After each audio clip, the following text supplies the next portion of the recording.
আসসালামু আলাইকুম। এটিএন বাংলার প্রতি ঘন্টার সংবাদে আপনাদের সবাইকে স্বাগত জানাচ্ছি। ফাতিহা শাফি। প্রধান নির্বাচন কমিশনার কাজী হাবিবুল আওয়াল সহ 4 কমিশনার নির্বাচন কমিশনের কর্মকর্তা কর্মচারীদের সাথে বৈঠক করছেন। এরপরই সংবাদ সম্মেলন করে পদত্যাগ করবেন সিইসি সহ নির্বাচন কমিশনাররা বলে জানা গেছে। নির্বাচন কমিশনের বাইরে নিরাপত্তা জোরদার করেছে আইনশৃঙ্খলা বাহিনী। ইসির কর্মকর্তারা জানান, ছাত্র জনতার গণ অভ্যুত্থানের পরই পদত্যাগের প্রস্তুতি নিতে থাকেন সিইসি ও কমিশনাররা। তাদের পদত্যাগের দাবিতে নির্বাচন ভবনের সামনে বিক্ষোভও করে ছাত্র জনতা।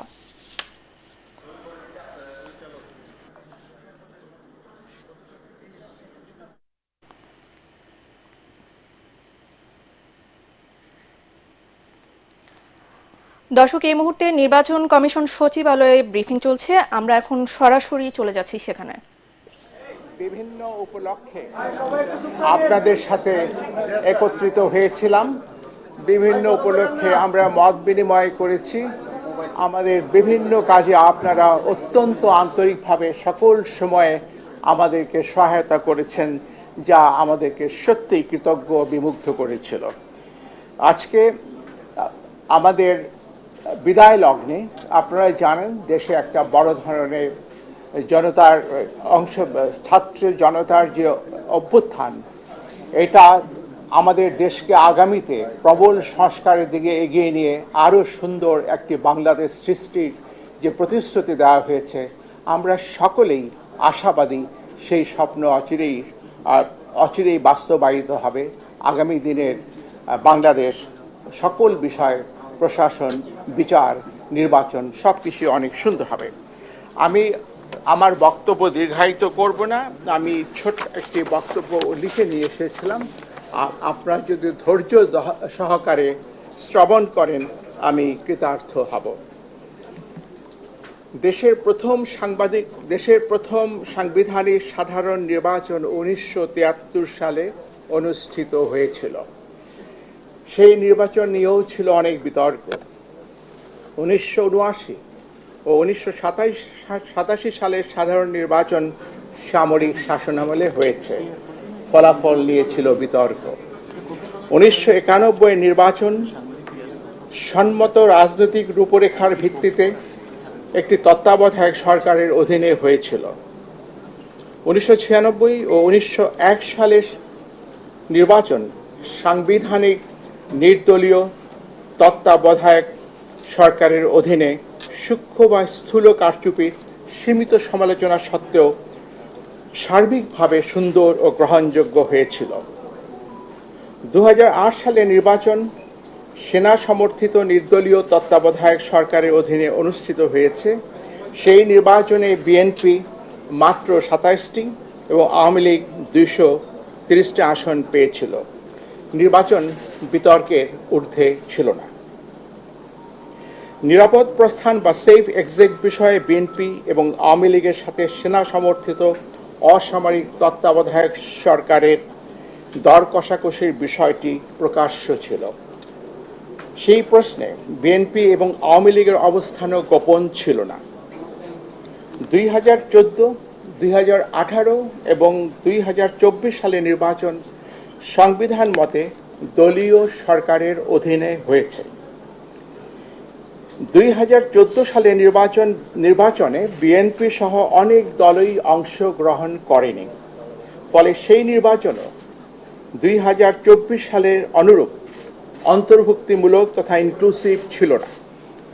2018 সালের নির্বাচনে বিএনপি অংশগ্রহণ করেছে, নির্বাচন ইনক্লুসিভ ছিল। বিএনপি আসন পেয়েছিল মাত্র 6টি, পক্ষান্তরে আওয়ামী লীগ পেয়েছিল 258টি। মন্তব্য নিষ্প্রয়োজন। 2024 সালের 7ই জানুয়ারি দ্বাদশ জাতীয় সংসদ নির্বাচন হয়েছে বর্তমান নির্বাচন কমিশনের অধীনে বা ব্যবস্থাপনায়। 44টি নিবন্ধিত দলের মধ্যে 28টি দল নির্বাচনে অংশগ্রহণ করলে প্রধানতম বিরোধী দল বিএনপি ও সমমনা দলগুলো নির্বাচনে অংশগ্রহণ করেনি। নির্বাচন সেই অর্থে অন্তর্ভুক্তিমূলক হয়নি। কমিশন বিএনপি সহ সমমনা দলগুলোকে নির্বাচনে অংশগ্রহণের জন্য একাধিকবার আন্তরিকভাবে আহ্বান করা সত্ত্বেও তারা নির্বাচনে অংশগ্রহণ করেননি। নির্বাচনে অংশগ্রহণ করা বা না করার বিষয়টি একটি রাজনৈতিক দলের নিজস্ব বিষয়। নির্বাচন স্থগিত বা বাতিল করে দেওয়ার মতো কোনো সাংবিধানিক ভিত্তি ছিল না। সেই কারণে অনেকেই কমিশনকে দোষারোপ করছেন। নির্বাচন কখন, কী কারণে, কতদিনের জন্য স্থগিত করা যাবে তাও সংবিধানে সুস্পষ্টভাবে উল্লেখ করা আছে। অতীতে কখনোই কোনো নির্বাচন বাতিল করে দিয়ে কোনো কমিশন পদত্যাগ করেননি। সম্প্রতি ভেঙে দেওয়া সংসদের 299টি আসনে নির্বাচন প্রার্থীদের মধ্যে ব্যক্তিকেন্দ্রিক প্রতিযোগিতার মাধ্যমে হয়েছে, দলের মধ্যে নয়। 299টি আসনে 1969 জন প্রার্থী প্রতিদ্বন্দ্বিতা করেছেন। নির্বাচন নিষ্পন্ন করা অতিশয় কঠিন একটি কর্মযজ্ঞ। নির্বাচন গ্রহণযোগ্য না হওয়ার সকল দোষ ও দায়িত্ব সকল সময় কেবল নির্বাচন কমিশনের উপর এককভাবে আরোপ করা হয়ে থাকে।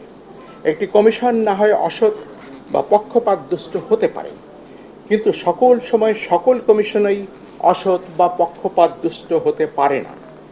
কমিশন বিভিন্ন কারণে নির্ভেজাল গ্রহণযোগ্য নির্বাচন করতে অক্ষম বা অসমর্থ হতে পারে। বিদ্যমান ব্যবস্থা আমাদের বিশ্বাস কেবল কমিশনের পুনর্বিন্যাসের মাধ্যমে অবাধ, নিরপেক্ষ, কালো টাকা ও পেশিশক্তি বিবর্জিত এবং প্রশাসন ও পুলিশের প্রভাবমুক্ত নির্বাচন নিশ্চিত করা যাবে না। নির্বাচন পদ্ধতিতে দুর্ভেদ্য মৌলিক সংস্কার প্রয়োজন হবে। রাজনৈতিক সংস্কৃতি ও আচরণে এবং বিশেষত প্রার্থীদের আচরণে পরিবর্তন অবশ্যই প্রয়োজন হবে। 1973 থেকে হওয়া অতীতের অন্যান্য সকল নির্বাচন ছাড়াও 2008, 2014 এবং 2018 সালের নির্বাচনের বিতর্কিত সন্দিগ্ধ বিষয়গুলো বিবেচনায় নিয়ে কমিশন পরবর্তী সকল নির্বাচনগুলো সতর্কতার সাথে আয়োজনের চেষ্টা করেছে। জাতীয় এবং স্থানীয় সরকারের বিভিন্ন স্তরের নির্বাচনে দিনের বেলায় ব্যালট পেপার প্রেরণ, কতিপয় উপনির্বাচনে ভিডিও পর্যবেক্ষণ, ইভিএমের ব্যবহার, দেশের সকল জেলায় একই দিনে, তবে প্রতিটি জেলার প্রশাসনিক সীমানার মধ্যে মাঝে 3 থেকে 5 দিন বিরতি দিয়ে 5 থেকে 6টি ধাপে নির্বাচন অনুষ্ঠান, সরকারি কর্মকর্তাদের ব্যাপকভাবে রদবদল ইত্যাদি গৃহীত ব্যবস্থা নির্বাচন অবাধ, নিরপেক্ষ ও সুশৃঙ্খল করতে অনেকটাই সহায়ক হয়েছিল। নির্বাচন মূলত একদলীয় হওয়ার কারণে কারচুপি বা সরকারিভাবে প্রভাবিত করার প্রয়োজন ছিল না। আমি স্পষ্ট করে বলছি, নির্বাচন যেহেতু একদলীয় ছিল, কাজে এই নির্বাচনকে সরকারিভাবে প্রভাবিত করার কোনো আবশ্যকতাও কার্যত ছিল না। নির্বাচন দলের ভেতরেই হয়েছে, মধ্যে হয়নি, উইদিন হয়েছে, বিটুইন হয়নি। কমিশন দায়িত্ব গ্রহণের পর থেকে 2 বছর সময়ে ইউনিয়ন পরিষদের 992টি, উপজেলা পরিষদের 496টি, জেলা পরিষদের 71টি, পৌরসভার 90টি এবং সিটি কর্পোরেশনের 16টি নির্বাচন করেছে।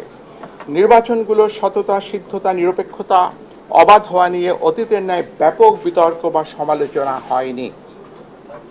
উপনির্বাচন সহ জাতীয় সংসদের মোট 318টি আসনে কমিশন নির্বাচন করেছে। দলীয়ভাবে ইনক্লুসিভ না হওয়ার কারণে নির্বাচন বিতর্কিত হয়েছে, এটি সঠিক এবং যৌক্তিক। কিন্তু বাংলাদেশের 53 বছরের ইতিহাসে কোনো নির্বাচন কমিশন সংবিধান উপেক্ষা করে স্বেচ্ছায় নির্বাচন না করে বা বাতিল করে দিয়ে পদত্যাগ করেছে এবং সেই কারণে নির্বাচন হয়নি এমন কোনো দৃষ্টান্ত বা উদাহরণ নেই। সরকার বারবার বলেছেন ব্যাপক সংস্কারের মাধ্যমে নির্বাচন ব্যবস্থাকে ঢেলে সাজাতে হবে। আমি আরেকবার উচ্চারণ করে বলছি, সরকার বারবার বলছেন ব্যাপক সংস্কারের মাধ্যমে নির্বাচন ব্যবস্থাকে ঢেলে সাজাতে হবে।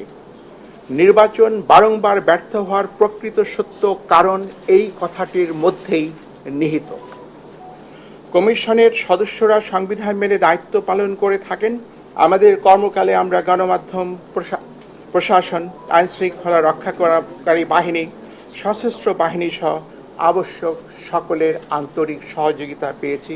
আমি আজ এই বিদায় লগ্নে কৃতজ্ঞ চিত্তে সেটি স্মরণ করছি। বর্তমান ও অতীত থেকে আহরিত অভিজ্ঞতা, জ্ঞান ও উপলব্ধি থেকে ভবিষ্যতের জন্য কিছু প্রস্তাবনা সরকারের সদয় বিবেচনার জন্য রেখে যাওয়া আমরা আমাদের কর্তব্য মনে করছি। বাংলাদেশের জনগোষ্ঠীর সমরূপতা, হোমোজিনিটি কারণে সংখ্যানুপাতিক প্রতিনিধিত্বমূলক নির্বাচনের জন্য বাংলাদেশ আদর্শ ক্ষেত্র হতে পারে। সেই সাথে নির্বাচন 4 বা 8টি পর্বে, প্রতিটি পর্বের মাঝে 3 থেকে 5 দিনের বিরতি রেখে অনুষ্ঠান করা ব্যবস্থাপনার দিক থেকে সহজ ও সহায়ক হতে পারে। আমাদের প্রবর্তিত অনলাইনে নমিনেশন দাখিল অব্যাহত রেখে নির্বাচন প্রক্রিয়ায় প্রযুক্তির ব্যবহার অপটিমাইজ করতে পারলে আমাদের ধারণায় এটি ভবিষ্যতের জন্য উত্তম হবে। অধিকন্তু প্রতিটি সাধারণ নির্বাচন নির্দলীয় তত্ত্বাবধায়ক সরকারের অধীনে অনুষ্ঠিত হলে উদ্দেশ্য অর্জন আরও সুনিশ্চিত হতে পারে। পরিশেষে আপনাদের অবহিত করতে চাই, আমি সহ মাননীয় কমিশনারগণ দেশের পরিবর্তিত বিরাজিত অবস্থায় পদত্যাগ করতে মনস্থির করেছি। আমরা অদ্যই পদত্যাগপত্র মহামান্য রাষ্ট্রপতির সমীপে উপস্থাপনের নিমিত্ত কমিশনের সচিব মহোদয়ের হাতে দেব।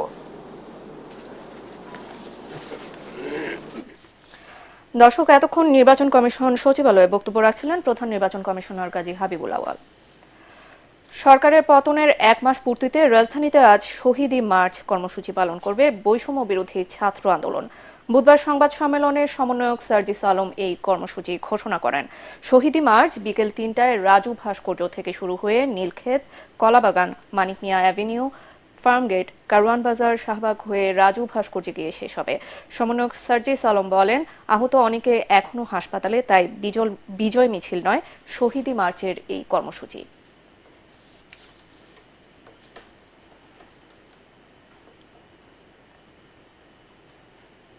আমার ওই শহীদ ভাইদের, আমার যে ভাই বোনগুলো তাদের হাত হারিয়েছে, পা হারিয়েছে, চোখ হারিয়েছে, তাদেরকে স্মরণ করে, তাদের স্মৃতিকে ধারণ করে আমরা আগামীকাল 5 সেপ্টেম্বর আমাদের ছাত্র জনতার অভ্যুত্থানের 1 মাস পূর্তি উপলক্ষে আমরা একটি শহীদি মার্চ করতে চাই।